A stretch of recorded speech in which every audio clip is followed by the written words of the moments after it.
Bienvenue sur la chaîne Histoire du soir, où nous explorons le passé pour garantir votre sommeil paisible et bénéfique. Abonnez-vous et aimez, et vous vous plongerez à coup sûr dans un sommeil profond d'ici la fin de la lecture. Fermez les yeux, l'histoire commence. Aujourd'hui, nous allons discuter de l'une des œuvres littéraires les plus célèbres et influentes, l'Odyssée, attribuée au poète mondialement connu Homère. Homère demeure une figure mystérieuse, suscitant des débats parmi les historiens et les littéraires. Selon des sources anciennes, il aurait vécu vers le 7e siècle avant notre ère et était un conteur itinérant aveugle.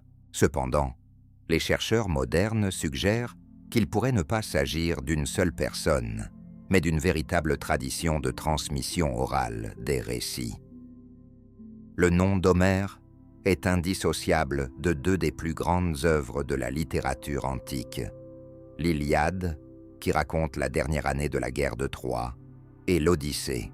Ce poème est considéré comme l'un des textes les plus importants de la littérature mondiale, en raison de sa description du retour du roi d'Ithaque, Ulysse, chez lui après la chute de Troie, et de son exploration profonde des thèmes de la fidélité, du courage, de la ruse, ainsi que du conflit entre l'homme, le destin et les dieux. L'Odyssée a donné naissance à une tradition épique et a eu une influence significative sur la culture européenne, inspirant artistes, écrivains et philosophes pendant près de 1000 ans. Le thème principal de notre conférence d'aujourd'hui sera la plus grande énigme de l'Odyssée.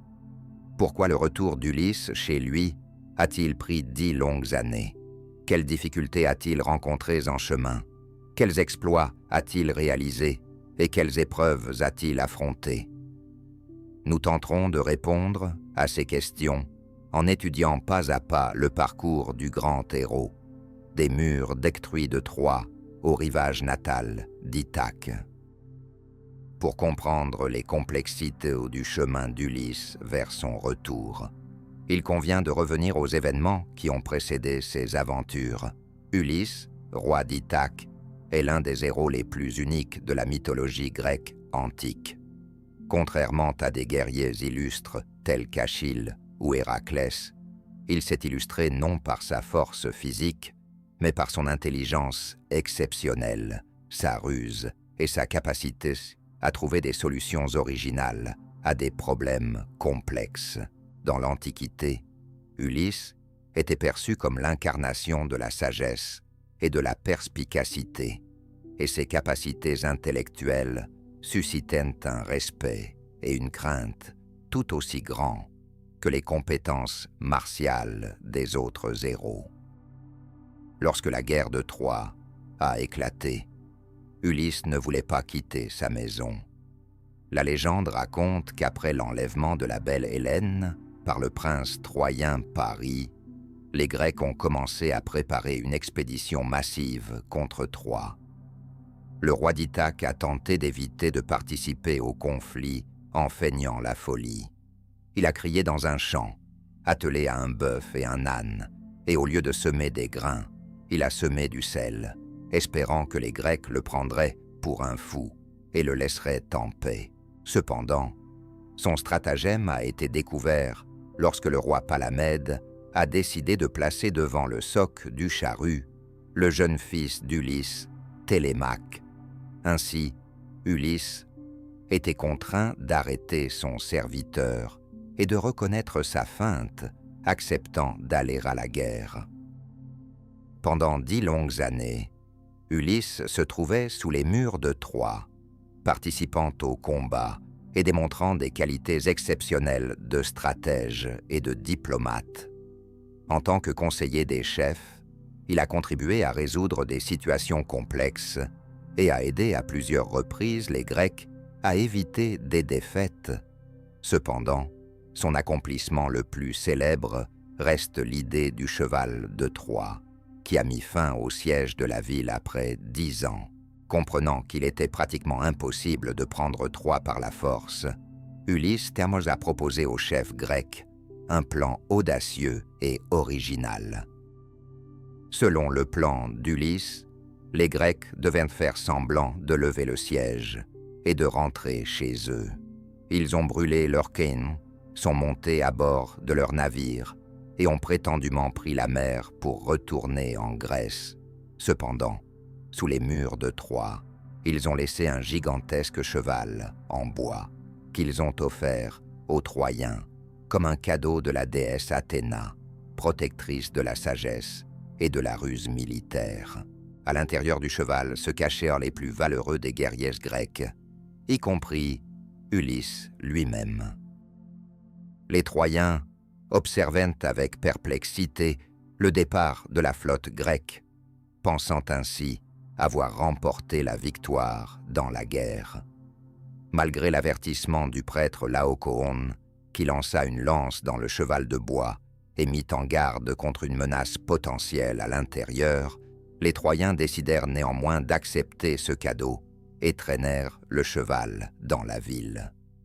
La prophétesse Cassandre tenta également d'avertir ses concitoyens du danger, mais ses paroles restèrent ignorées. La nuit tomba. Des guerriers grecs, sous la conduite d'Ulysse, sortirent silencieusement du grand cheval en bois. Ils se débarrassèrent rapidement des gardes, ouvrirent les portes de la ville et laissèrent entrer l'armée grecque revenue. Troie était condamnée. La ville tomba, ses défenseurs périrent dans une bataille acharnée et les survivants furent capturés.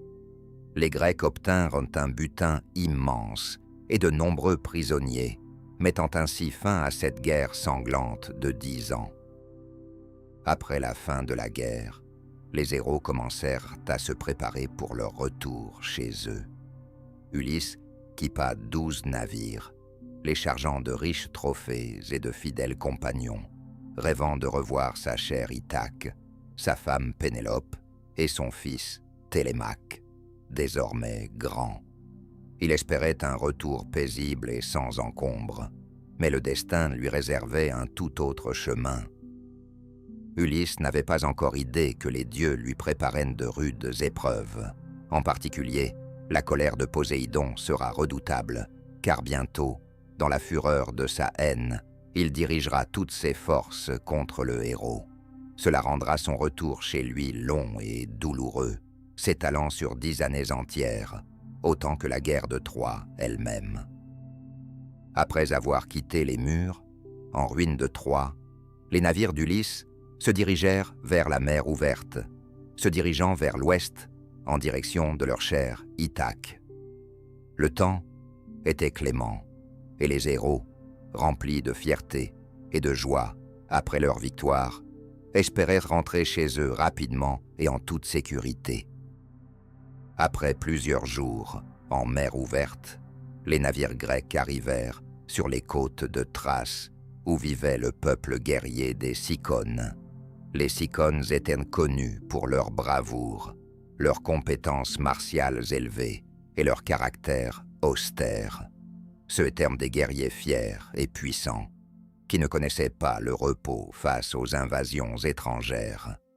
La principale ville des Cicones était Ismare, un centre commercial, fortifié et prospère, avec des temples et une garde bien armée.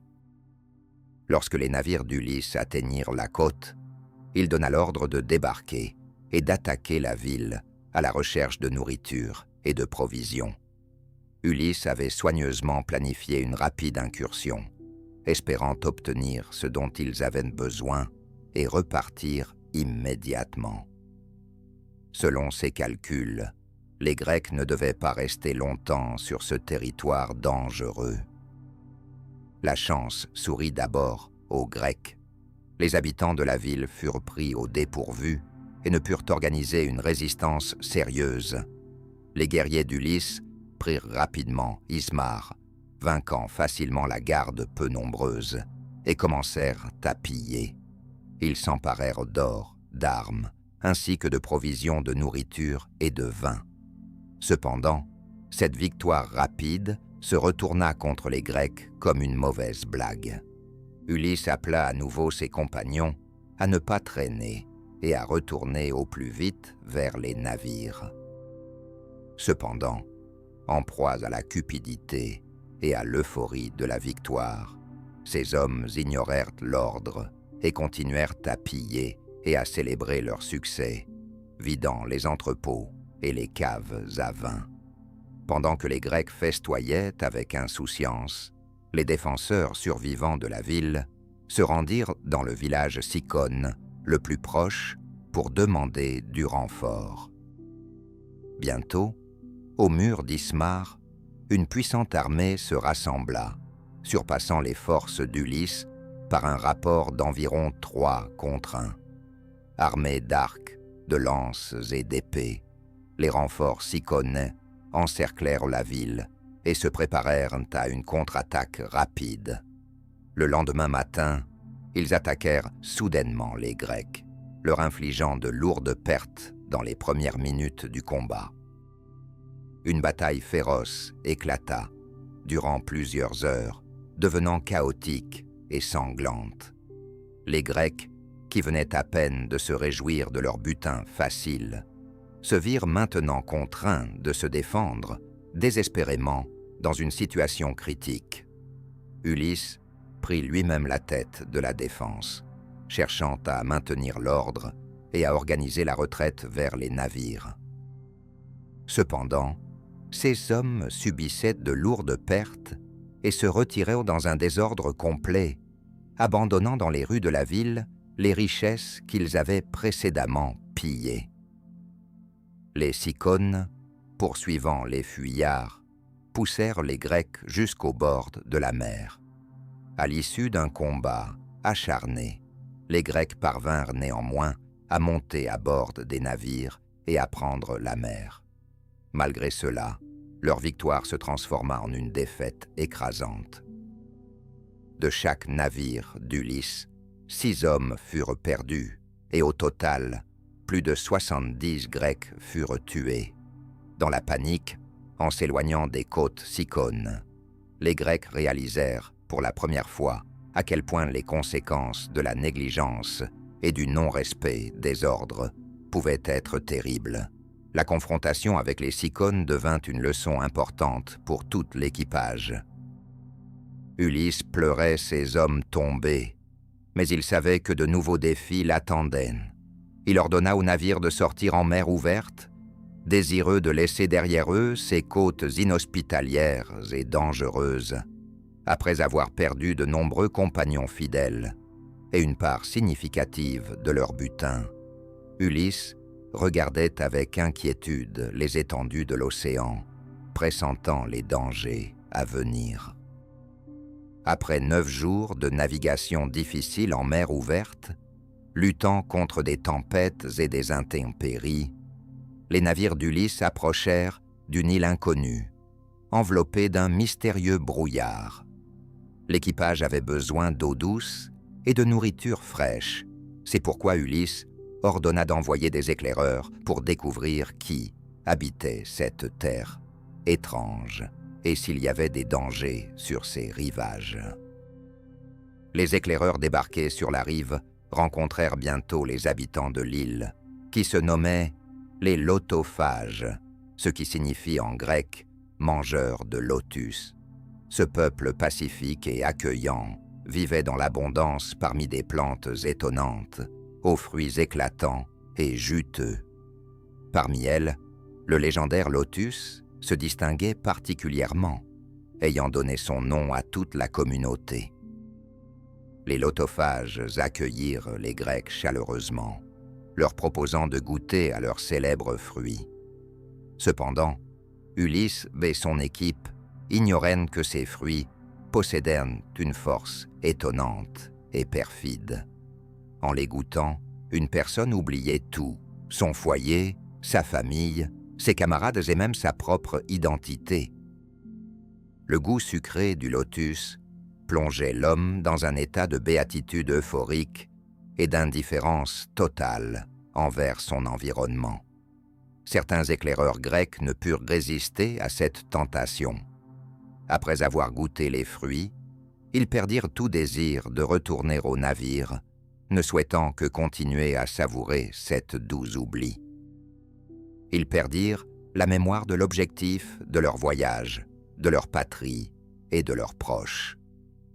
Les lotophages, quant à eux, ne faisaient preuve d'aucune hostilité et ne tentaient pas de retenir les étrangers par la force. Cependant, la magie des fruits avait déjà opéré et les marins grecs s'étaient complètement plongés dans l'oubli, perdant leur volonté et leur raison. Inquiet de l'absence prolongée de ses compagnons, Ulysse se rendit lui-même sur la rive pour comprendre ce qui se passait. Il découvrit ses compagnons parmi les lotophages, insouciants et souriants, totalement indifférents à leur commandant. Ulysse comprit rapidement la menace de la situation. Si ces hommes restaient ici encore un certain temps, ils oublieraient à jamais leur patrie, ce qui compliquerait incroyablement leur retour chez eux. Faisant preuve de détermination, Ulysse ordonna de ramener les marins perdus à bord des navires, malgré leur résistance et leurs supplications pour rester sur l'île. Ils cherchaient encore et encore à retourner aux fruits du lotus, et Ulysse fut contraint de les attacher littéralement et de les traîner contre leur volonté. Dès que tout le monde fut à bord, il ordonna immédiatement de s'éloigner de l'île, sauvant ainsi son équipage de cette tentation séduisante mais destructrice. L'île des lotophages devint pour Ulysse non seulement une nouvelle aventure, mais aussi un important avertissement philosophique et moral. L'oubli, aussi agréable qu'il puisse paraître, prive l'homme non seulement de son but et de sa mémoire, mais aussi de sa propre essence. Sans souvenir de la patrie et des proches, ainsi que sans aspiration à quelque chose de plus grand, la vie perd son sens. En quittant cette étrange île, Ulysse comprit qu'ils avaient échappé à une menace sérieuse, capable de détruire à la fois les corps et les âmes de ses compagnons. Après quelques jours de voyage, leurs navires approchèrent d'une côte inexplorée, entourée de forêts denses et de broussailles. De près, on pouvait apercevoir d'énormes cavernes sombres. Bien que le paysage paraisse désert et sauvage, les héros avaient de nouveau besoin de faire une pause. Les provisions de nourriture et d'eau douce à bord des navires étaient épuisées. Ulysse décida de partir en reconnaissance pour découvrir qui vivait sur cette côte. Avec 12 des meilleurs guerriers, Ulysse débarqua et se dirigea vers une immense caverne où il remarqua des signes de vie. La caverne impressionnait par ses dimensions.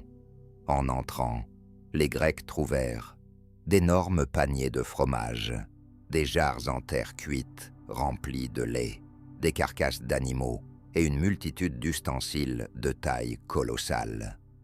Les héros furent frappés par ces objets, clairement appartenant à une créature d'une force et d'une taille considérable. Bientôt, un lourd bruit de pas se fit entendre derrière les montagnes, et le propriétaire de la caverne entra, le géant cyclope Polyphème, fils du dieu marin Poséidon et de la nymphe Tausa, fille de Phorkys. Polyphème avait hérité de ses parents non seulement d'une force et de dimensions colossales, mais aussi d'un caractère fier et cruel, méprisant tout ce qui est humain. Les Grecs restèrent figés de terreur en voyant le cyclope, dont la taille incroyable était impressionnante, et le seul œil brillant sur son front lui donnait une expression menaçante. Polyphème bloqua la sortie avec une énorme pierre que même 20 des plus forts guerriers n'auraient pu déplacer. En entrant dans la caverne, le cyclope remarqua les invités indésirables et exigea de connaître leur nom. Ulysse tenta de faire appel aux lois de l'hospitalité et à la protection des voyageurs établie par les dieux. Mais le géant cruel, méprisant à la fois les prescriptions divines et les normes humaines, ne souhaitait pas l'écouter. Sans plus de cérémonie, il saisit 2 Grecs et les élimina immédiatement, les avalant sous les yeux de ses compagnons stupéfaits. Puis il se coucha tranquillement, ignorant les cris désespérés de ses victimes. Réalisant qu'il ne pourrait pas vaincre le monstre dans un affrontement ouvert, Ulysse décida de recourir à la ruse. Le lendemain, lorsque le Cyclope sortit à nouveau pour faire paître son troupeau, le héros élabora un audacieux plan d'évasion. Dans la caverne, les Grecs trouvèrent une grande bûche qu'ils aiguisèrent et durcirent au feu. Lorsque Polyphème revint et mangea encore 2 guerriers, Ulysse offrit au Cyclope un vin exceptionnellement fort, offert par le prêtre d'Apollon, Maron, d'Ismara, la ville natale des Cyclones. Je rappelle qu'après la conquête d'Ismara, les Grecs pillèrent de nombreux temples et maisons des habitants locaux, mais Ulysse fit preuve de respect et ordonna de ne pas toucher au temple du dieu Apollon. En remerciement, le prêtre lui offrit 12 jarres de vin, qui étaient si concentrés et aromatiques que les gens ordinaires ne pouvaient pas le consommer pur. Pour le boire, il fallait le diluer avec au moins 20 parties d'eau. Sinon son puissant effet provoquait rapidement l'ivresse même chez les plus résistants. Polyphème, habitué uniquement au lait et à l'eau simple, n'avait jamais goûté un tel vin. Il s'enivra donc rapidement. Lorsque l'alcool fit effet, le Cyclope demanda le nom de son invité, à quoi Ulysse répondit astucieusement qu'il s'appelait Personne. Satisfait de cette réponse, et enivré par le vin, le Cyclope s'endormit d'un sommeil profond. C'était précisément le moment que Ulysse attendait. Avec ses compagnons, il saisit immédiatement la bûche ardente et, avec un immense effort, l'enfonça dans le seul œil du Polyphème endormi. Le géant, pris d'une douleur insupportable, se leva en sursaut et cria en se tenant le visage, mais il ne pouvait rien voir. Entendant les cris de Polyphème, d'autres cyclopes vivant à proximité se précipitèrent vers la caverne. Ils demandèrent qui lui avait fait du mal, et Polyphème, dans sa colère, cria « Personne m'a rendu aveugle ». Ses voisins en conclurent qu'il avait perdu la raison et le laissèrent seul avec ses tourments. Le matin, le cyclope aveugle tenta de manœuvrer parmi son troupeau, déplaçant le gigantesque rocher pour attraper les Grecs à la sortie. Cependant, Ulysse triompha à nouveau du géant. Il ordonna à ses hommes de se lier sous le ventre des grands moutons. En vérifiant chaque mouton, Polyphème ne remarqua pas les Grecs et libéra le troupeau dans le pâturage, permettant ainsi aux héros de s'échapper avec eux. Une fois libres, Ulysse et ses compagnons se hâtèrent vers leur navire et s'éloignèrent rapidement de la côte. Cependant, peu après, le héros céda à l'orgueil et commit une erreur fatale. Il cria au géant aveuglé qu'il l'avait vaincu, non pas par un autre, mais par Ulysse, fils de Laërte. En entendant son nom, Polyphème se souvint de l'ancienne prophétie donnée par le prêtre Télémaque, fils d'Évrime. Télémaque avait prédit qu'un jour, par la main d'un mortel nommé Ulysse, le cyclope perdrait son œil.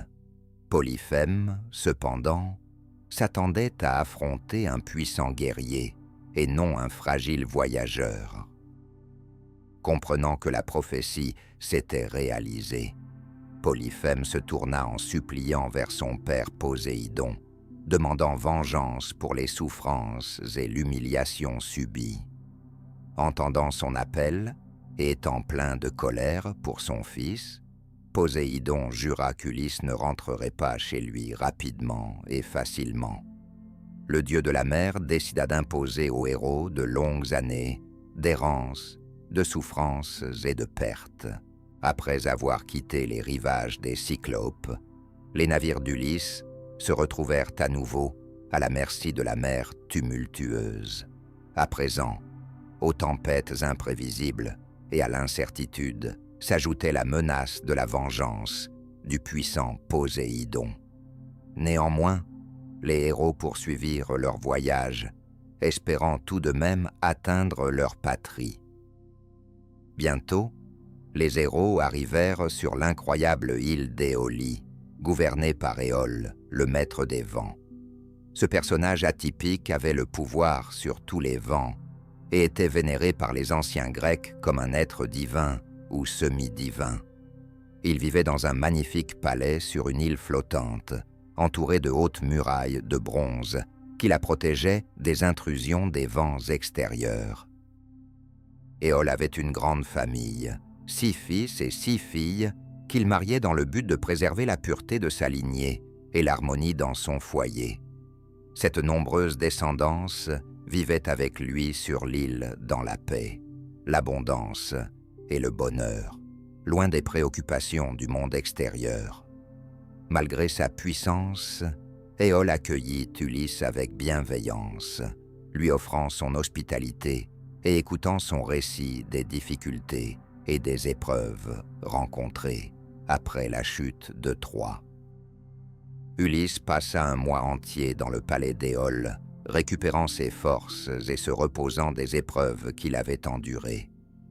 Lorsque le moment fut venu de repartir, il demanda de l'aide à Éole. Le généreux Éole, touché par le récit du héros, décida de lui faire un cadeau inhabituel. Il enferma dans un sac en cuir tous les vents tempétueux et hostiles qui pouvaient entraver le retour des Grecs chez eux. Éole ferma le sac avec un cordon argenté, laissant libre uniquement le vent d'ouest, Zéphyr, qui devait délicatement et doucement conduire les navires jusqu'au rivage d'Athaque. Il avertit strictement Ulysse de ne faire confiance à personne concernant le sac et de ne pas l'ouvrir tant qu'il n'aurait pas atteint ses eaux natales. Au départ, le voyage de retour se déroula de manière étonnamment paisible. Profitant du vent favorable, les navires d'Ulysse parvinrent en 9 jours à se rapprocher d'Ithaque, au point que les contours de l'île natale devenaient déjà visibles à l'horizon. S'étant assuré que son voyage se terminait favorablement, Ulysse se détendit enfin et s'endormit sur le pont, ressentant pour la première fois depuis longtemps une sensation de presque être chez lui.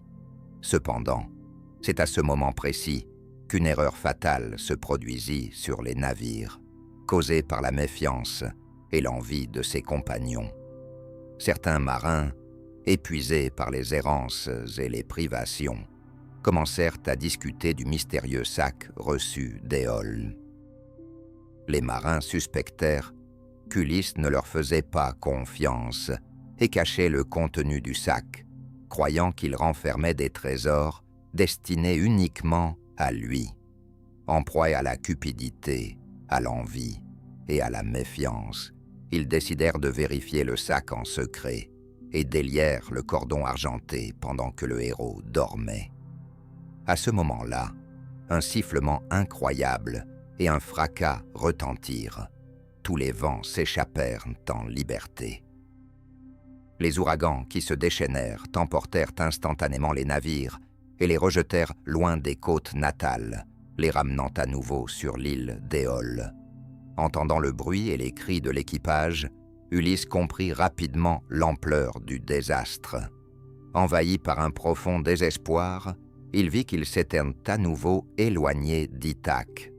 Les héros retournèrent sur l'île d'Éolie et se dirigèrent vers le palais, suppliant Éole de leur accorder son aide une fois de plus. Cette fois, le maître des vents accueillit les héros froidement et leur refusa résolument son aide.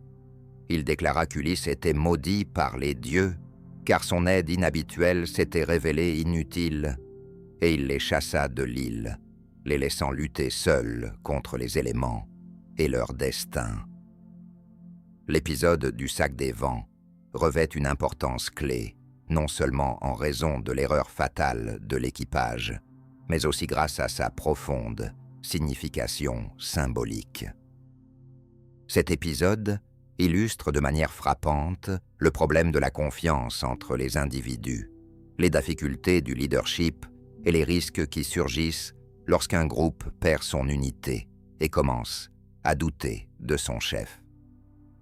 L'équipage d'Ulysse a rejeté l'interdiction, plaçant sa curiosité, son envie et son égoïsme au-dessus des intérêts du collectif.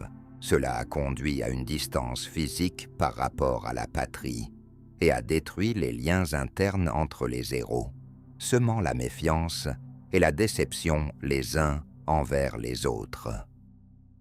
Après le refus froid d'Éole, Ulysse et ses compagnons se retrouvèrent à nouveau en mer. Étant si proches de chez eux, les héros se retrouvèrent une fois de plus, dans une mer ouverte et hostile, plein de déception et de désespoir. Pendant plusieurs jours, ils luttèrent contre les éléments, jusqu'à ce qu'ils aperçoivent à l'horizon une île dont aucun d'eux n'avait jamais entendu parler auparavant. Épuisés, harassés et affamés, les marins se dirigèrent vers ces rivages avec l'espoir de repos et de réapprovisionnement. Plus tard, il s'avéra que cette île appartenait au peuple des Lestrygons, des géants cannibales et féroces. Les Lestrygons vivaient dans une colonie fortifiée appelée Télépelos, située parmi de hautes falaises, où la nature avait formé un port sûr. Les héros ressentirent quelque chose d'étrange et d'inquiétant.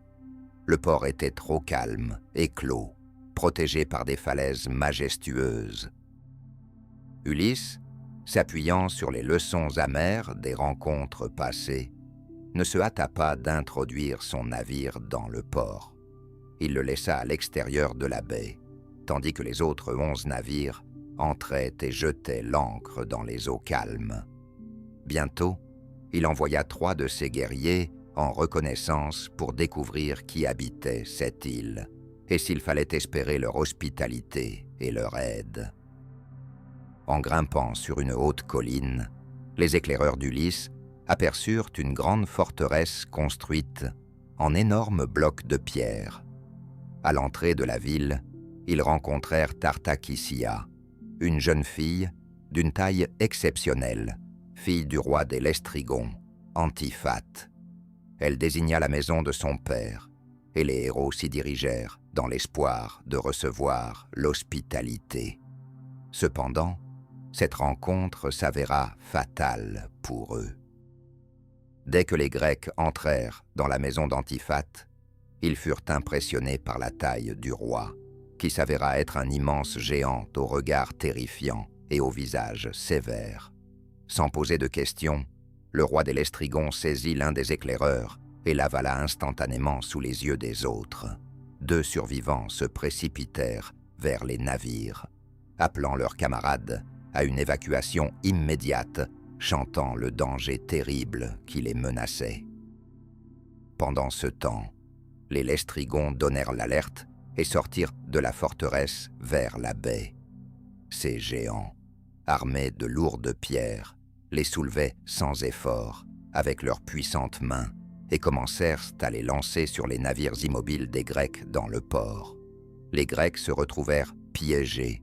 La seule sortie de la baie, un étroit passage, était bloqué par les géants. Des hauteurs, d'énormes pierres s'abattaient, détruisant les ponts, les mâts et les coques des navires. Dans l'eau se trouvaient de nombreux marins impuissants, tentant de sauver leur vie. La plupart d'entre eux périrent sous les coups des Lestrygons, qui tuaient sans pitié les Grecs à l'aide de leurs lances, les saisissaient et les dévoraient instantanément. Ulysse, qui se trouvait avec son navire à l'extérieur du port, observait avec horreur la catastrophe et ne pouvait pas aider ses compagnons. Dans son désespoir, il criait, appelant les survivants à nager vers la mer ouverte, mais seuls quelques-uns parvinrent à s'échapper. En quelques minutes, les Lestrygons détruisirent 11 navires d'Ulysse et tuèrent presque tous les membres des équipages, ce qui constitua une perte irréparable. Un seul navire réussit à s'échapper, celui d'Ulysse lui-même, emportant avec lui une bonne partie des marins survivants. Ce moment devint l'un des plus tragiques et cruels du voyage du héros. Ayant perdu de nombreux compagnons fidèles, il ressentit intensément le poids du leadership et les conséquences de chaque erreur. Sous ses yeux, beaucoup de ceux avec qui il avait combattu au mur de Troie et surmonté d'innombrables épreuves dans l'espoir de rentrer chez eux, ensemble, périrent.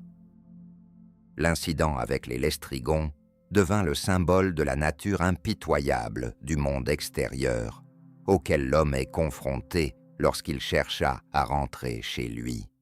La rencontre avec ce peuple rappela aux héros que toutes les terres ne sont pas peuplées de gens civilisés et que chaque rivage inconnu peut dissimuler des dangers. Le cœur lourd, Ulysse regardait les places vides sur le navire, où se trouvaient autrefois ses fidèles compagnons.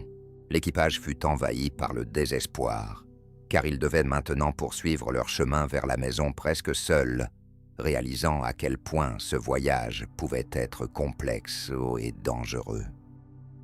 Ayant perdu la majorité de son équipage, Ulysse poursuivit son chemin avec les quelques survivants. Après un certain temps, leur navire approcha de l'île mystérieuse d'Éa, couverte de forêts denses et enveloppée d'un brouillard mystique. Les marins, fatigués et abattus, débarquèrent prudemment sur la rive, ignorant les dangers qui les attendaient sur cette nouvelle terre. Éa était le refuge de Circé, la célèbre sorcière, fille du dieu Soleil, Hélios et d'une Océanide. Elle possédait un grand pouvoir magique et savait influencer la nature et les esprits des hommes. Circé vivait dans un palais somptueux, entouré de jardins avec des plantes exotiques et des herbes enchantées. Malgré sa beauté et son charme, Circé avait une mauvaise réputation. Les voyageurs qui mettaient les pieds sur son île revenaient rarement chez eux. Elle utilisait la magie pour transformer les hommes en animaux, le plus souvent en porcs, ce qui symbolisait leur avidité et leur débauche cachée. Ulysse ne se précipitait pas vers le palais. D'abord, il divisa l'équipage en 2 groupes. L'un était dirigé par lui-même et l'autre par son fidèle ami Évriloque. C'est l'équipe d'Évriloque qui partit en premier pour explorer la forêt en direction du palais de Circé. En s'approchant de l'habitation de la sorcière, les Grecs entendirent un chant envoûtant et une douce musique émanant de la forêt, attirant les voyageurs fatigués à s'approcher. Envoûtés par la mélodie, les guerriers ne purent résister et se retrouvèrent bientôt devant la magnifique maison de Circé. Elle les accueillit avec une étonnante amabilité, les invita à entrer et les installa autour d'une table généreusement garnie, leur offrant de délicieux mets et du vin doux. Cependant, dans cette nourriture se cachait un puissant poison magique, agissant immédiatement. Lorsque les Grecs eurent terminé leur repas, Circé sortit son bâton magique, sourit et prononça une incantation. À cet instant, les puissants héros se transformèrent en porcs, hurlant, tout en conservant leur esprit humain et leur conscience de ce qui se passait. La sorcière les poussa silencieusement dans une porcherie et commença à les nourrir de glands, savourant leur humiliation. Étrangement, Évriloque resta à l'extérieur de la maison et échappa à ce destin. Dans l'horreur, il retourna vers Ulysse et lui raconta ce qui s'était passé. En explorant son devoir et son souci pour l'équipage, il décida de partir personnellement à la rescousse de ses compagnons. Ignorant les protestations et le désespoir des autres marins, il pénétra seul dans la forêt, plein d'inquiétude, mais résolument déterminé à rendre à ses compagnons leur apparence humaine. À ce moment critique, Hermès, le dieu protecteur des voyageurs et des héros habiles, vint en aide à Ulysse. Il apparut sous la forme d'un jeune homme et donna des conseils importants au héros.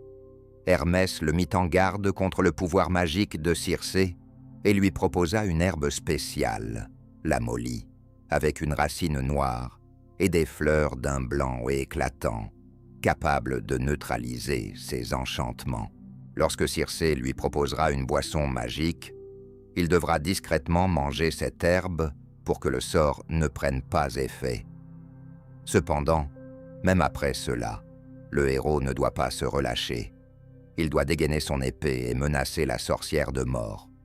Ce n'est qu'alors qu'elle le reconnaîtra comme un adversaire digne et prêtera allégeance.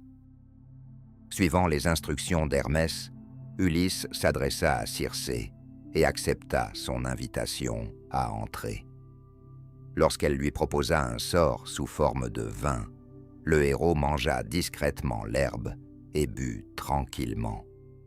Voyant que son enchantement n'avait pas fonctionné, Circé fut surprise et tenta d'intensifier sa magie, mais en vain.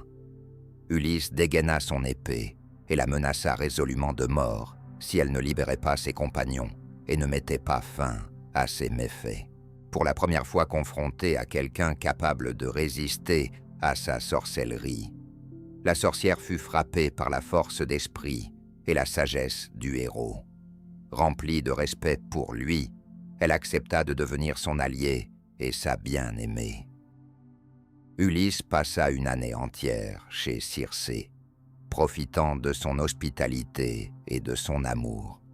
La sorcière ne se contenta pas de rendre à ses compagnons leur apparence humaine, mais partagea également généreusement sa sagesse et ses connaissances sur la magie. Leur relation était passionnée et profonde, empreinte d'intimité et de respect mutuel. Des sources ultérieures mentionnent que de cette union naquit un fils, Télémaque, qui des années plus tard partit à la recherche de son père, ce qui se termina tragiquement pour Ulysse. Circé avertit Ulysse que le chemin du retour ne serait possible qu'à condition d'obtenir une prophétie spéciale qui l'aiderait à comprendre les desseins des dieux et à éviter de nouvelles tragédies. Elle lui conseilla d'entreprendre un voyage risqué dans le royaume des morts, dans le monde d'Hadès. Là, il devait trouver le célèbre devin Tirésias, le sage aveugle de Thébès, qui continuait à voir l'avenir même après sa mort. Tirésias était renommé pour son don, reçu des dieux, et pouvait déchiffrer les intentions secrètes des puissances supérieures. Seules ses prédictions pouvaient aider Ulysse à prévenir de nouveaux désastres et enfin rentrer chez lui. Cette histoire a influencé de nombreux écrivains, tels que Dante dans La Divine Comédie et James Joyce dans Ulysse, et elle est également reflétée dans le film d'animation Le Voyage de Chihiro. Chacun d'eux a interprété l'intrigue à sa manière, mettant en avant sa riche symbolique. Après une longue période passée sur l'île de la sorcière, Ulysse et ses compagnons reprirent leur chemin. Ils allaient de faire face à l'épreuve la plus étrange et la plus terrifiante, un voyage dans le royaume des morts.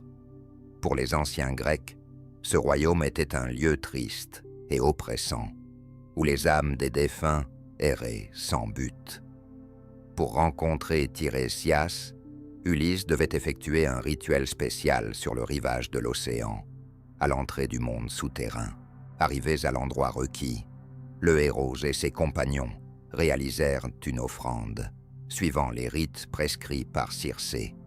Ils creusèrent une profonde fosse et la remplirent de sang d'animaux pour appeler les âmes des défunts. Lorsque les âmes commencèrent à s'élever des ténèbres, Ulysse ressentit une terreur écrasante, réalisant qu'il se trouvait à la frontière entre le monde des vivants et celui des morts. Parmi les nombreuses ombres sans corps, il aperçut enfin l'esprit de Tirésias, le célèbre prophète aveugle. Après avoir bu le sang de l'offrande, son ombre éthérée retrouva la parole. C'est lui qui informa Ulysse que les dieux étaient mécontents de lui et que le chemin du retour serait long et difficile, rempli d'épreuves et de pertes. Le prophète donna à Ulysse des conseils importants et précieux, affirmant que la réussite de leur voyage ne serait possible que si lui et ses compagnons ne touchaient pas aux vaches sacrées du dieu soleil, Hélios, sur l'île de Trinacrie. Si cette interdiction était violée, tous les compagnons d'Ulysse périraient, et lui-même rentrerait chez lui seul, dépouillé de son navire et de son équipage. Tirésias avertit également qu'une fois rentré chez lui, Ulysse ne trouverait pas le repos. Il devrait entreprendre un autre voyage avec une pagaie, se dirigeant vers des terres où les gens n'avaient jamais vu la mer. Ce n'est qu'après un sacrifice à Poséidon qu'il trouverait le repos tant attendu et une vieillesse paisible. Après avoir reçu les prophéties, Ulysse ressentit à la fois un soulagement et une peur face à son destin. Cependant, son séjour dans le royaume des morts ne s'arrêta pas là.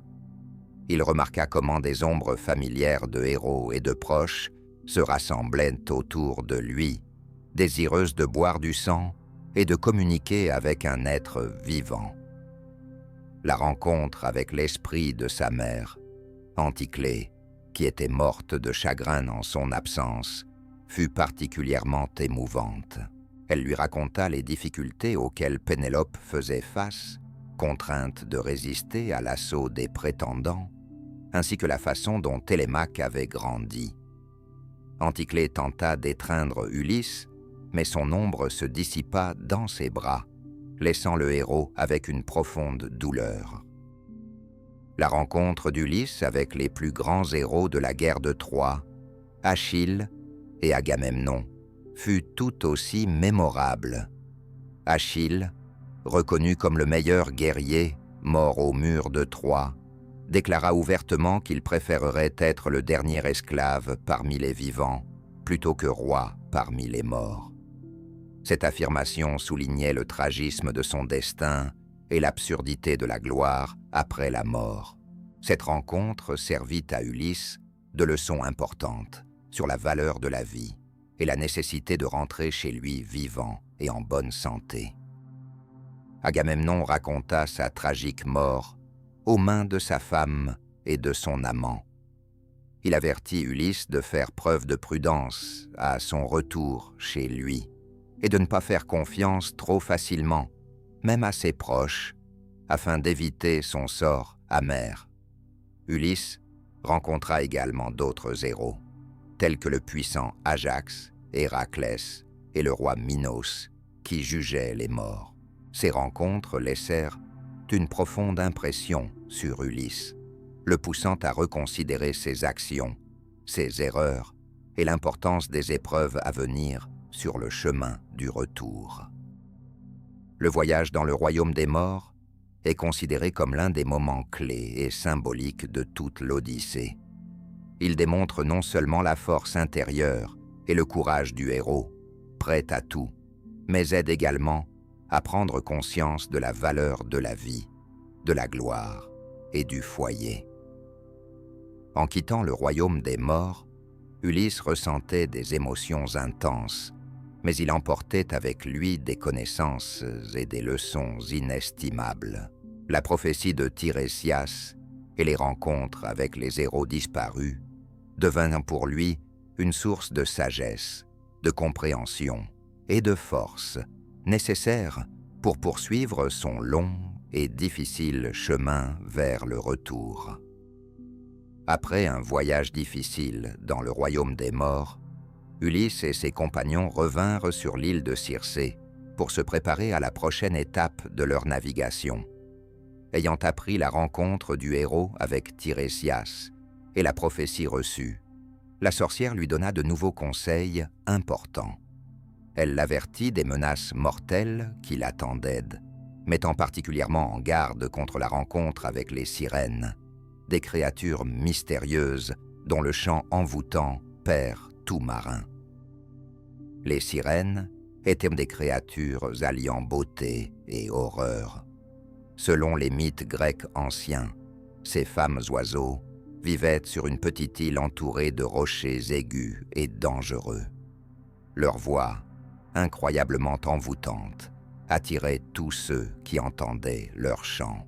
Dans l'Antiquité, on croyait que les sirènes avaient autrefois été de belles jeunes femmes, mais en raison de leur arrogance et de leur vanité, les dieux les avaient transformées en demi-femmes, demi-oiseaux, condamnés à attirer éternellement les marins avec leurs chants trompeurs et mortels. Quiconque entendait le son des voix des sirènes oubliait immédiatement tout ce qui existait. Leurs mélodies étaient pleines de promesses et attiraient avec des visions envoûtantes de proches, de familles, de gloire et de bonheur. La puissance hypnotique de leurs chants était si grande que les marins, imprudents, dirigeaient leurs navires droit vers les rochers, se brisant et périssant en mer. Les sirènes prenaient plaisir à cela, s'emparant des âmes des noyés et laissant les corps flotter avec les vagues et le souffle du vent. Circé donna à Ulysse des recommandations détaillées sur la façon d'éviter le fatal attrait des sirènes. Elle suggéra de boucher les oreilles de tout l'équipage avec de la cire, afin que personne ne puisse devenir la victime de leur chant mortel.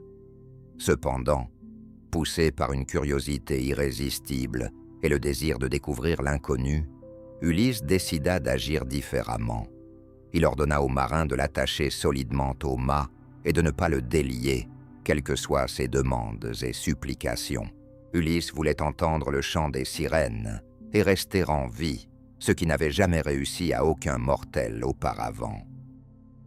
Lorsque le navire s'approcha de l'île des sirènes, la mer devint étrangement silencieuse. Il semblait que toute vie s'était figée dans l'attente. Bientôt, le silence fut rompu par une voix envoûtante, douce et infiniment belle, qui enveloppa l'espace environnant. Ulysse ressentit immédiatement la puissance de ces chants. Son esprit s'embrouilla et son cœur se remplit d'une douleur lancinante, et il commença à supplier ses compagnons de le libérer et de diriger le navire vers l'île. Cependant, les compagnons intelligents et fidèles, suivant les instructions de leur commandant, serrèrent les cordes encore plus fort et continuèrent à ramer, ignorant les appels d'Ulysse. Le héros lui-même évitait le silence, luttant de toutes ses forces pour se libérer et s'approcher des mystérieuses chanteuses, tant leur magie était puissante.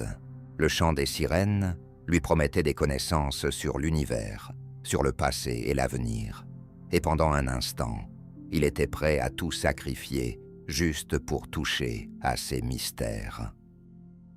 Les marins fidèles, les oreilles bouchées avec de la cire, immobiles devant le chant mortel, continuaient à ramer sans relâche. Lorsque le navire quitta avec succès l'île et s'éloigna à une telle distance que les voix des sirènes s'éteignirent, les compagnons se débarrassèrent prudemment de la cire et délièrent Ulysse. Éprouvé, mais encore en vie, il réalisa avec inquiétude et soulagement à quel point il avait été proche de la perdition. Il devint le premier homme à entendre le chant des sirènes et à en sortir vivant. Cet exploit en soi était un acte héroïque, nécessitant une incroyable endurance et une grande ruse. Ayant réussi à passer devant le chant mortel des sirènes, Ulysse et ses compagnons poursuivirent leur difficile voyage. Cependant, un nouvel et véritablement terrifiant défi les attendait devant eux. Le détroit où résidaient les monstres Scylla et Charybde, devenu le symbole du choix entre deux menaces mortelles. Circé avait prévenu Ulysse à l'avance de ce danger, expliquant que le détroit par lequel il devait passer était si étroit qu'il était impossible d'éviter la rencontre avec au moins l'un des monstres. D'un côté se trouvait Scylla, qui habitait dans une sombre et sinistre grotte au-dessus de l'eau. Cette créature terrifiante avait 6 longs coups avec des têtes et 3 rangées de dents acérées, semblables à des poignards. De loin, Scylla ressemblait à un énorme serpent difforme, bien qu'elle ait été considérée dans l'Antiquité comme la fille du dieu marin Phorkys et de la nymphe Ceto. Selon la mythologie grecque ancienne, Scylla était autrefois une belle nymphe sur laquelle le dieu marin Glaucus avait jeté son dévolu. Épris d'elle, Glaucus demanda de l'aide à la sorcière Circé, mais elle, éprouvant des sentiments pour lui et ressentant de la jalousie envers Scylla, décida de se venger. Dans un accès de jalousie, elle ajouta des herbes magiques à l'eau où se baignait Scylla, après quoi celle-ci se transforma en monstre. Depuis lors, Scylla devint incroyablement rapide et agile. Depuis son repère sur les rochers, elle pouvait attaquer soudainement les navires qui passaient, emportant et dévorant les hommes sur le champ. De l'autre côté du détroit se trouvait Charybde, un gigantesque tourbillon marin, capable d'engloutir en un instant un navire entier et son équipage sans laisser de traces. Selon les mythes, Charybde était autrefois une nymphe qui avait osé défier Zeus et avait été punie en se transformant en un monstrueux tourbillon, absorbant et rejetant d'énormes volumes d'eau 3 fois par jour. Devant Ulysse se dressait un choix terrible, et il comprenait qu'il ne pourrait pas éviter la mort. Il ne lui restait qu'à décider de l'ampleur de la perte. Circé lui donna un conseil, amer mais sage. S'approcher de Scylla, perdant seulement 6 compagnons, un pour chacune de ses têtes, tout en préservant le navire et les autres. Dans le cas contraire, s'il risquait de s'approcher de Charybde, il perdrait inévitablement tout le monde d'un coup, y compris le navire. Lorsque le navire s'approcha du détroit, une terreur saisit les marins. Ils observaient l'eau devant eux bouillonner, mousser et gronder, tandis que l'air se remplissait de tonnerres et de rugissements terrifiants. Cependant, Ulysse ne révéla pas à l'équipage toute la vérité sur ce qui les attendait, craignant que des marins effrayés ne perdent leur sang-froid et ne sombrent dans la panique. Au lieu de cela, il prit les commandes avec assurance et ordonna à l'équipage de ramer à pleine vitesse, dirigeant le navire vers le côté rocheux où se cachait Scylla. Soudain, au moment le plus critique, alors que tous étaient concentrés sur le tourbillon bouillonnant de Charybde, un cri perçant retentit de l'autre côté. Des profondeurs de la grotte noire, les longs coups serpentins de Scylla surgirent soudainement, avec des têtes terrifiantes et des yeux brûlants de haine. En un instant, le monstre saisit 6 marins, qui, pris de peur, tentaient désespérément de se libérer de son emprise. Les autres marins, malgré leur chagrin et leur peur, continuaient à ramer, surmontant la douleur de la perte de leurs camarades. Plus tard, Ulysse avoua qu'il n'avait jamais ressenti une plus grande peur que celle qu'il éprouva à ce moment-là, lorsque ses fidèles compagnons l'appelaient par son nom dans leurs derniers instants de vie, mais qu'il ne put les sauver, augmentant ainsi ce terrible sacrifice pour la sécurité des autres. Néanmoins, C'est précisément cette décision difficile qui permit de sauver la vie à la majorité des membres restants de l'équipage et de traverser avec succès le détroit. Ayant quitté cet endroit terrible, Ulysse et ses compagnons, pleins de chagrin et de peur, prirent le chemin du retour, conscients que les épreuves n'étaient pas encore terminées et que leur résilience serait à nouveau mise à l'épreuve. Un nouvel aventurier les attendait devant eux, l'île de Trinacrie, appartenant au dieu soleil, Hélios. Au cours de son voyage dans le royaume des morts, Ulysse reçut un sévère avertissement du prophète Tirésias. Il devait se méfier de causer du tort aux vaches et aux taureaux sacrés d'Hélios, qui paissaient sur cette île. Ce même avertissement lui fut répété par Circé, soulignant que violer cette interdiction entraînerait la perte de tout l'équipage. En s'approchant de l'île, Ulysse rappela à ses compagnons l'interdiction des dieux et les exhorta instamment à ne pas toucher aux animaux sacrés. L'équipage, fatigué par de longues errances et des pertes, jura de suivre les instructions de leur leader. Ils débarquèrent sur l'île uniquement pour se ravitailler en eau douce et se reposer, avec l'intention de repartir le plus rapidement possible. Cependant, les dieux décidèrent de tester une fois de plus la résilience de l'équipage d'Ulysse.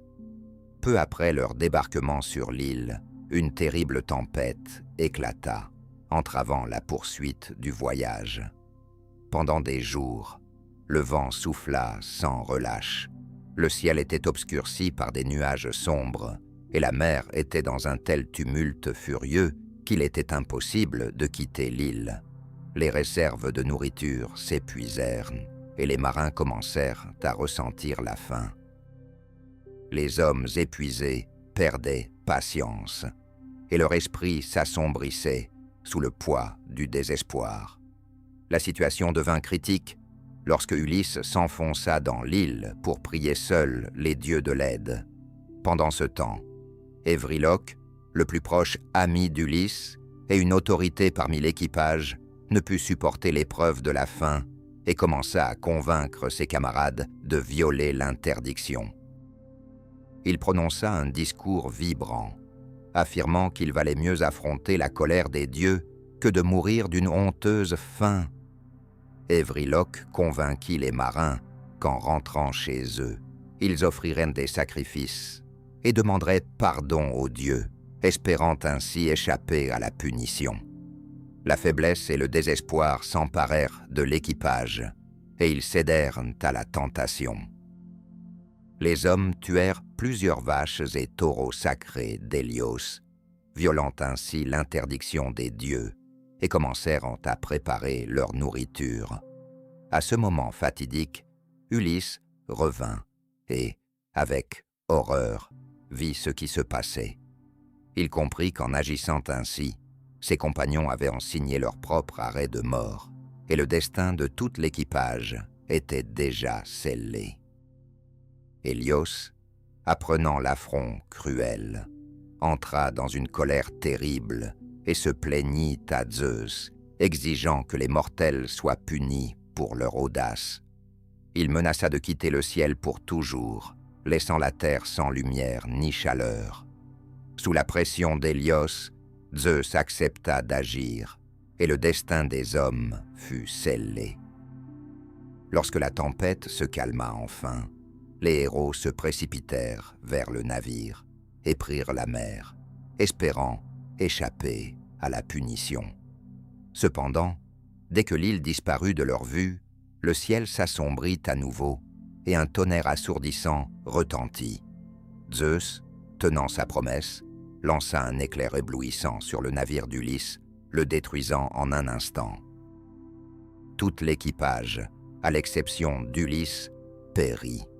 Le héros lui-même réussit miraculeusement à survivre, et pendant 9 jours, il dériva seul sur les vagues, s'accrochant aux débris de son navire, jusqu'à atteindre le rivage de l'île de la nymphe Calypso, à présent Ulysse se retrouvait complètement seul, avec la lourde prise de conscience que les erreurs de ses compagnons et son incapacité à les prévenir avaient conduit à ce terrible dénouement.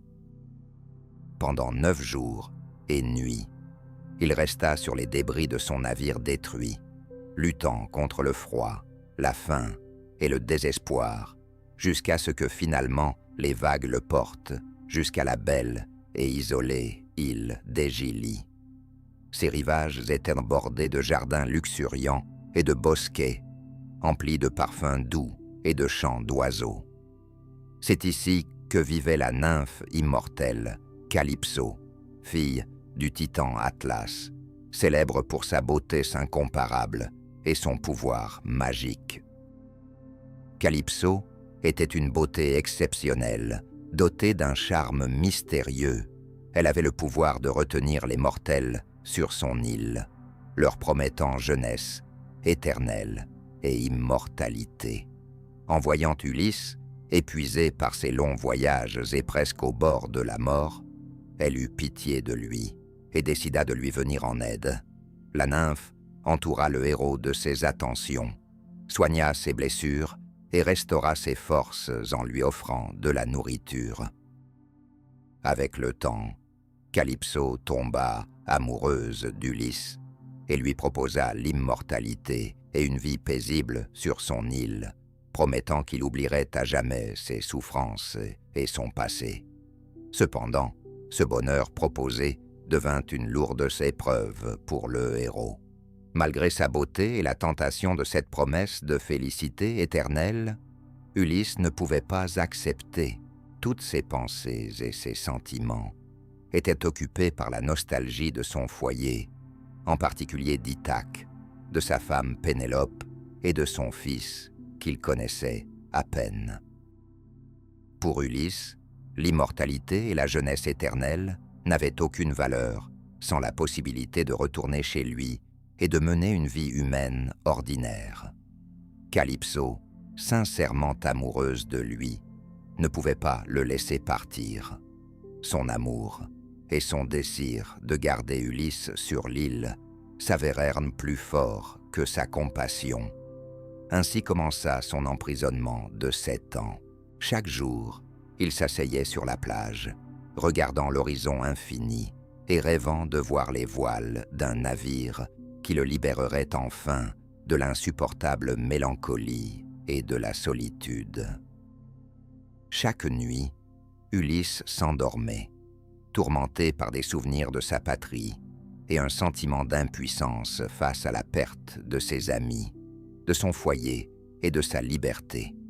Calypso passait des nuits avec lui, essayant de le réconforter et partageant son lit.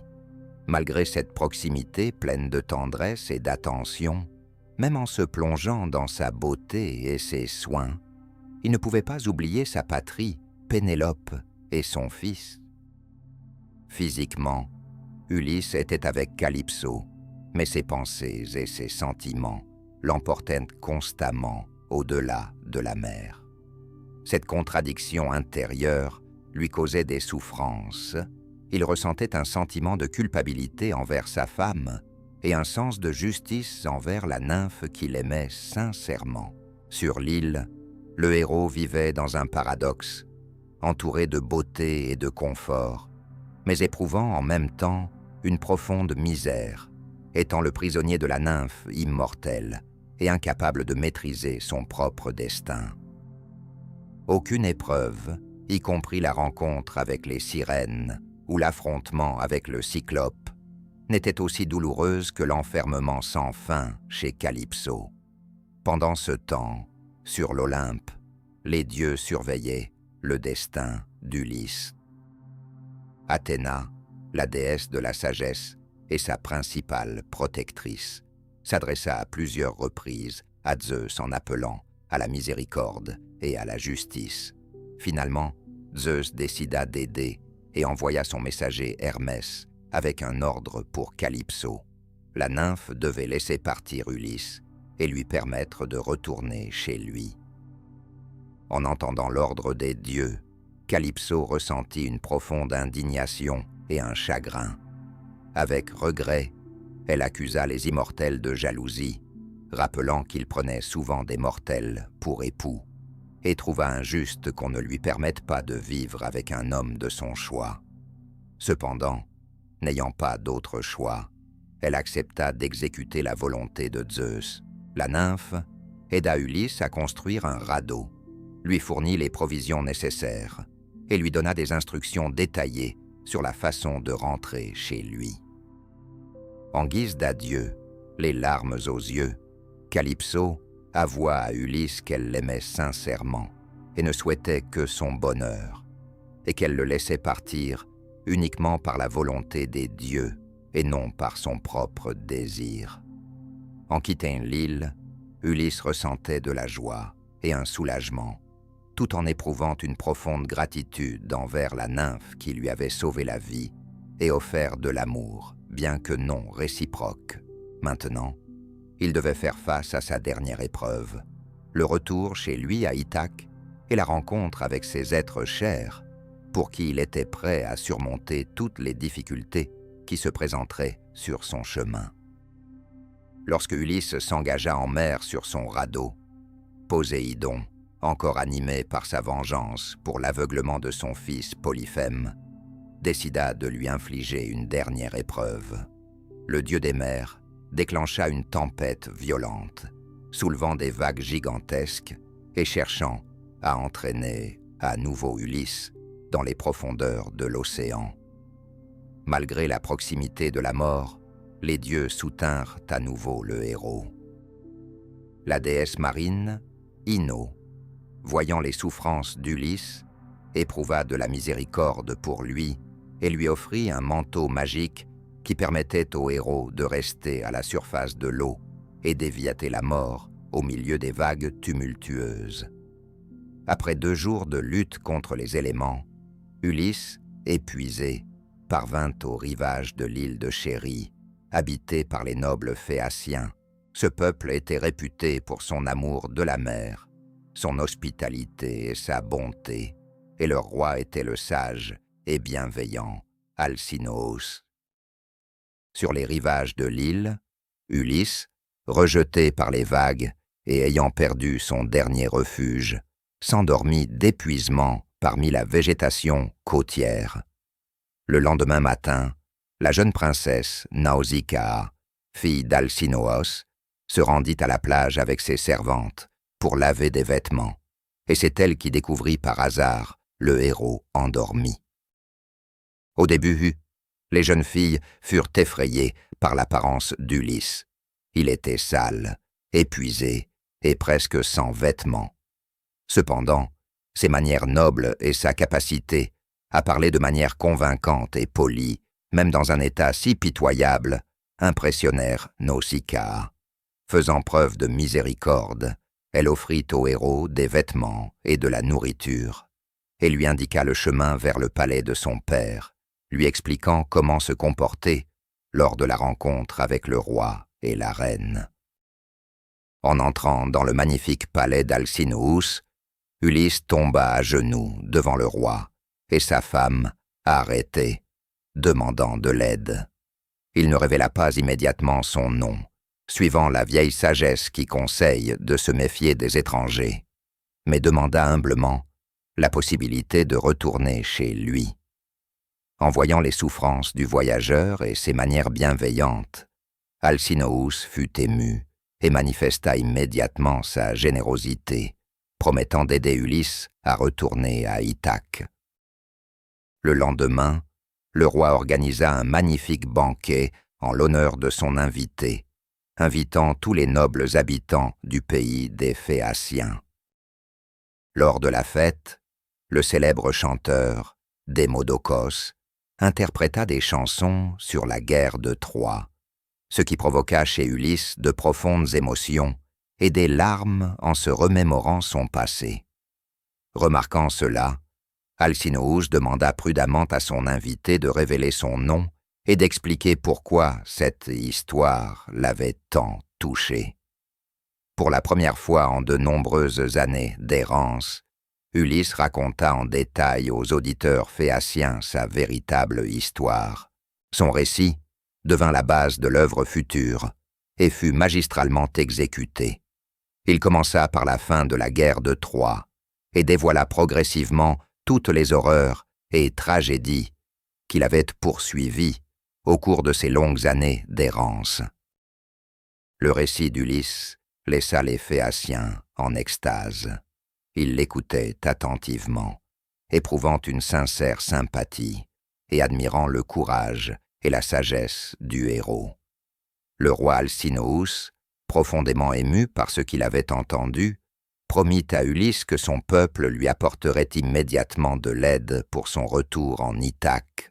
Il déclara qu'il enverrait le héros sur les plus rapides navires phéaciens, réputés pour leur vélocité et leur capacité à atteindre les rivages sans entrave grâce à la protection des dieux. Ce moment devint un tournant dans l'histoire d'Ulysse. Il rencontra pour la première fois une véritable compréhension et un soutien, ressentant la proximité de son tant attendu retour chez lui. Le séjour chez les Phéaciens souligne l'importance du thème de l'hospitalité, particulièrement précieux pour les Grecs anciens, et démontre que la compassion peut se manifester même entre des inconnus prêts à aider un voyageur en difficulté. Comme promis, le roi organisa la préparation du navire le plus rapide pour Ulysse, qui fut envoyé en mer grâce à la protection divine. La navigation s'avéra facile et rapide, et le héros, épuisé par des années d'errance, s'endormit profondément, se réveillant déjà sur les rivages de sa patrie, Ithaque. Cependant, l'aide des Phéaciens ne passa pas inaperçue aux yeux du dieu Poséidon, qui était en colère de voir sa volonté à nouveau bafouée. Ayant obtenu l'accord de Zeus pour punir, Poséidon transforma le navire qui revenait chez lui, après avoir ramené Ulysse en pierre sur les rivages de la Cyiérie. Cela devint un avertissement pour les Phéaciens sur les risques d'aider des mortels qui osaient défier la volonté des dieux. En voyant cet événement, le roi Alcinous prit conscience de la colère des dieux et ordonna à ses sujets d'être plus prudents lorsqu'ils aidèrent des étrangers, afin d'éviter de nouveaux désastres. Maintenant, debout sur les rivages de sa patrie, Ithaque, Ulysse ne reconnaissait pas les lieux familiers qu'il avait tant tourmentés durant ses errances. Il comprenait que devant lui se dressait l'ultime et le plus difficile des défis, la lutte pour restaurer son foyer et se réunir avec sa famille. En se réveillant sur sa terre natale, Ulysse ne la reconnut d'abord pas. Athéna, déesse de la sagesse et protectrice du héros, enveloppa l'île d'un brouillard, lui permettant de réfléchir à ce qui se passait et de se préparer à ce qui l'attendait. Après tant d'années, d'événements et d'épreuves, il se trouvait enfin là où il avait rêvé d'être à chaque minute de son long voyage. Mais au lieu de joie, il ne ressentait que de l'inquiétude et de la prudence. Tant de choses pouvaient avoir changé durant ces 20 ans d'absence.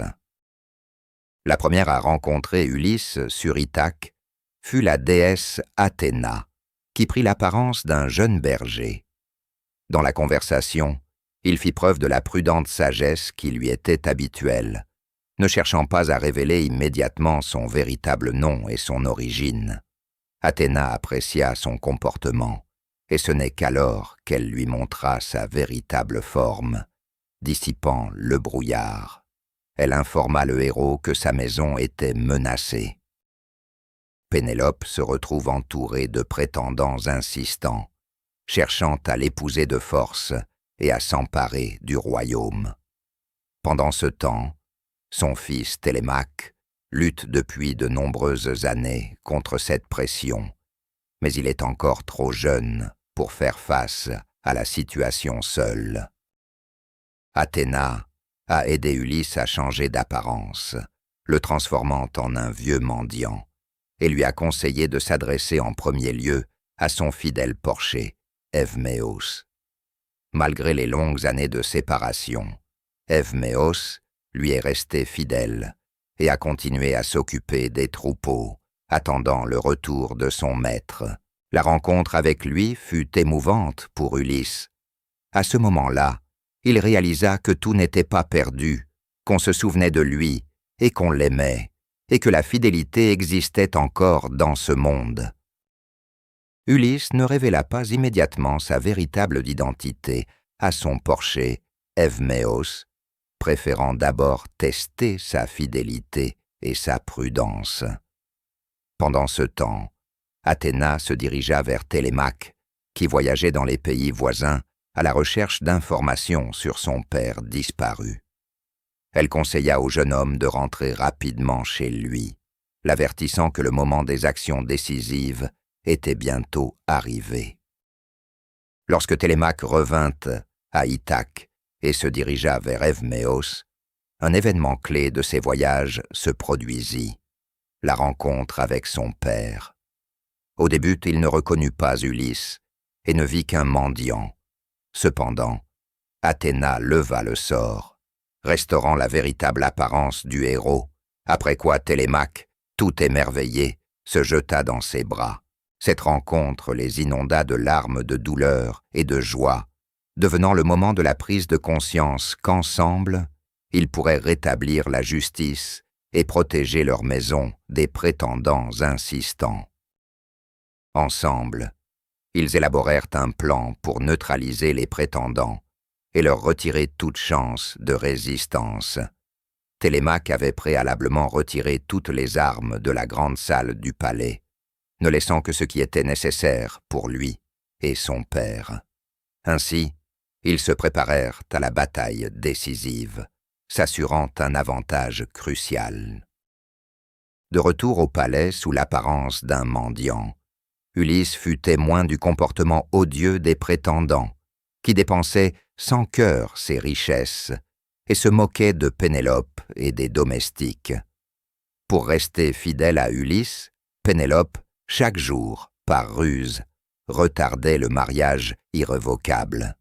Elle promettait de choisir un prétendant seulement après avoir terminé le tissage du suaire pour le vieux roi Laërte, mais la nuit, elle défaisait secrètement son travail. Les prétendants apprirent cela, et elle dut recourir à des mesures extrêmes.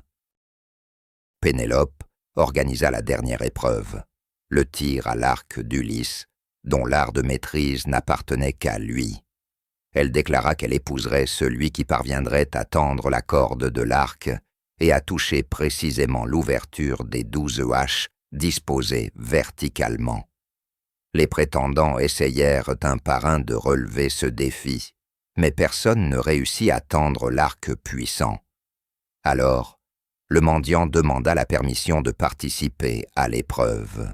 Les prétendants réagirent par des rires et des moqueries, mais Télémaque insista pour qu'on lui permette d'essayer.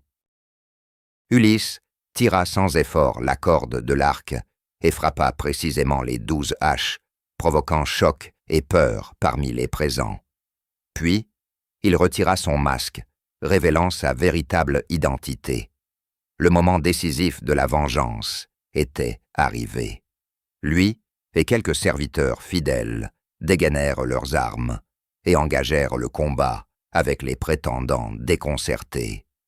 Ceux-ci, se précipitant vers leurs armes, découvrirent leur absence. La panique grandissait dans les âmes des prétendants, et ils comprirent qu'ils ne pourraient échapper à leur destin funeste.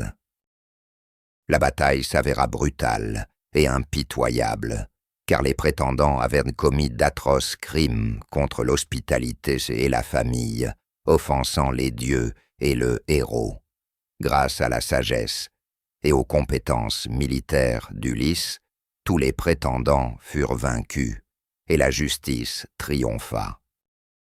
Après la rétribution, Ulysse se souvint des servantes qui avaient trahi leur maîtresse et soutenu le comportement effronté des prétendants pendant son absence. Il ordonna leur sévère punition. Télémaque et Evméos exécutèrent les traîtresses en les pendent dans la cour du palais. Cette décision ferme mais juste devint l'acte final de purification de la maison d'Ulysse, débarrassée de la honte et de la trahison. Néanmoins, Pénélope éprouvait encore des doutes et ne pouvait pas croire au retour de son mari. Elle décida de soumettre Ulysse à une dernière épreuve, en mentionnant que le lit dans leur chambre pouvait être déplacé. Seul Ulysse savait que cela était impossible, car il avait lui-même taillé le lit dans le tronc d'un olivier qui poussait directement dans le sol. En entendant cela, Pénélope finit par croire, et les époux, ayant traversé de longues épreuves, se retrouvèrent enfin. Après la victoire sur les prétendants et les traîtresses, Ulysse semblait avoir rétabli la paix et la justice sur la malheureuse Ithaque. Cependant, le carnage n'était pas sans conséquences pour les habitants de l'île, et celles-ci se manifestèrent rapidement. Effrayés par la terrible rétribution, les habitants d'Ithaque étaient partagés dans leurs émotions. Beaucoup de simples citoyens se réjouissaient sincèrement du retour de leur roi légitime, dont la justice leur était bien connue. Néanmoins, les parents et amis des prétendants tués étaient remplis de colère et de chagrin, accusant Ulysse de cruauté et d'abus de pouvoir. La mort des prétendants, dont beaucoup étaient issus de familles nobles et influentes, créait un risque de conflit ouvert, susceptible de se transformer en une nouvelle guerre civile. Dans cette situation, le sage Ulysse comprenait qu'il ne pourrait pas faire face seul. À nouveau, Athéna vint en aide à Ulysse, intervenant pour mettre fin à la violence et au sang versé, tout en maintenant sa protection. La déesse souligna que les actions du héros étaient justes et légitimes. Cependant, la tension dans la société ne disparut pas instantanément. Les gens continuaient de douter de leur capacité à faire à nouveau confiance au roi, qui avait été absent si longtemps et était revenu en ayant versé le sang. Pour rétablir définitivement la paix, Ulysse entreprit une étape importante.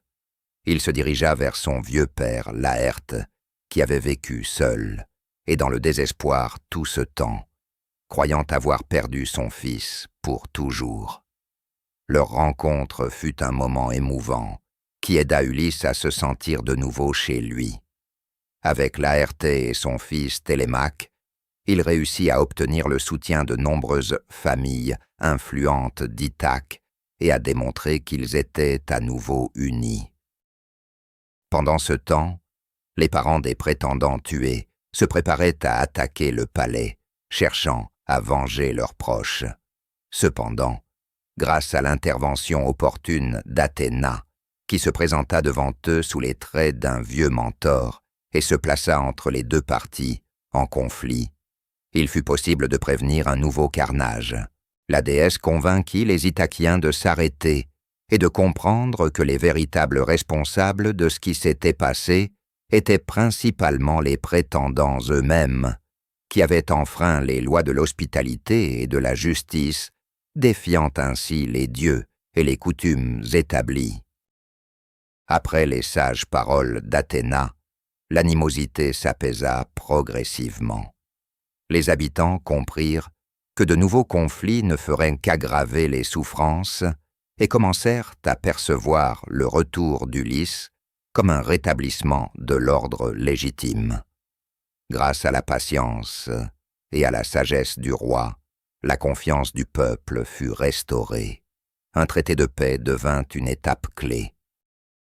Athéna elle-même invita les habitants d'Ithaque et la famille d'Ulysse à prêter serment devant les dieux pour la réconciliation, le pardon et l'oubli des anciennes rancunes. Tous acceptèrent, réalisant que c'était la seule manière de ramener la paix et la prospérité sur l'île pour toujours. Sur cette note, l'histoire d'Ulysse touchait à sa fin. Cependant, le récit du roi d'Ithaque ne s'arrête pas là. En plus des célèbres épopées, il existe un autre ancien mythe connu sous le nom de Téléogonie. C'est pourquoi j'ai décidé d'ajouter un chapitre bonus pour conclure cette histoire. La Téléogonie est une épopée de la Grèce antique, créée vers le VIe siècle avant notre ère, probablement par le poète Eugène de Cyrène.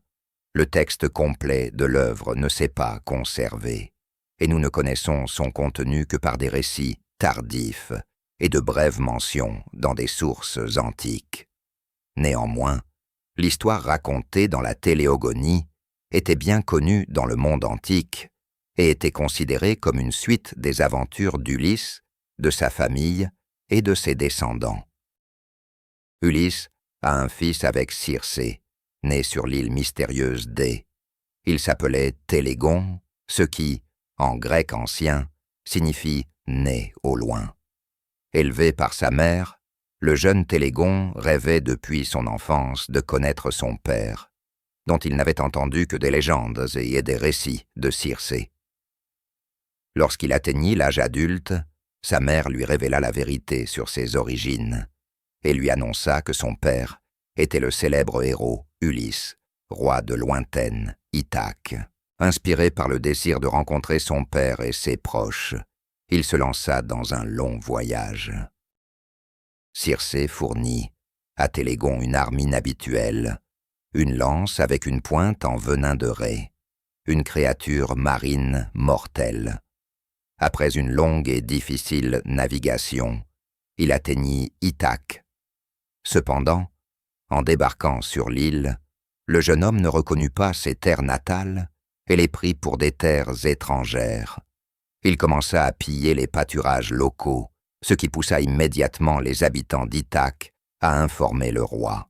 Ulysse, désireux de protéger son peuple, se leva contre l'inconnu, sans se douter qu'il s'agissait de son propre fils. À l'époque de la bataille, Télégon, sans le savoir, blessa Ulysse avec sa lance, empoisonnée par le venin de raie. Lorsque le combat prit fin et qu'Ulysse tomba au sol, ils apprirent à se connaître. Télégon réalisa avec horreur l'énorme erreur qu'il avait commise, mais il était déjà inévitable de réparer le mal fait. Le poison commença à agir, et Ulysse succomba par la suite dans les bras de son fils. Choqué par ce qui s'était passé, Télégon emporta le corps de son père et retourna sur l'île auprès de Circé, accompagné de Pénélope et Télémaque. Là, Circé organisa des funérailles solennelles en l'honneur d'Ulysse. Ensuite, conformément à l'ancienne prophétie et à la volonté des dieux, Circé épousa Télémaque, tandis que Télégon épousa Pénélope, devenue veuve de son père. Ainsi, le destin unit les vies des descendants et des proches de manière inhabituelle. Télégon et Pénélope devinrent les parents d'un garçon nommé Itale, qui, selon une ancienne tradition, devint l'ancêtre des peuples peuplant l'Italie moderne. Ce fils donna son nom à cette terre. Ainsi, les descendants du grand roi, Ulysse, devinrent les fondateurs de nouveaux peuples et régions. L'histoire de la Téléogonie, malgré sa tragédie et son caractère inhabituel, servait également d'explication mythologique sur l'origine et les liens entre les Grecs et les peuples d'autres régions de l'ancien Méditerranée. Le mythe de Télégon contenait une leçon sur la cruauté du destin, la prédestination et l'inévitabilité du sort, même lorsque celui-ci semble étrange ou cruel. Ainsi, l'histoire du grand roi d'Ithaque se termine tragiquement, soulignant la complexité et l'imprévisibilité des destinées humaines. C'est précisément cette complexité et ce drame qui ont fait des mythes sur la vie d'Ulysse et de ses descendants l'un des plus mémorables et significatifs de la culture mondiale. Ainsi se termine notre conférence. Nous vous remercions de votre attention et vous recommandons de laisser des likes, de vous abonner à la chaîne et de partager vos impressions dans les commentaires. À bientôt lors des prochaines conférences.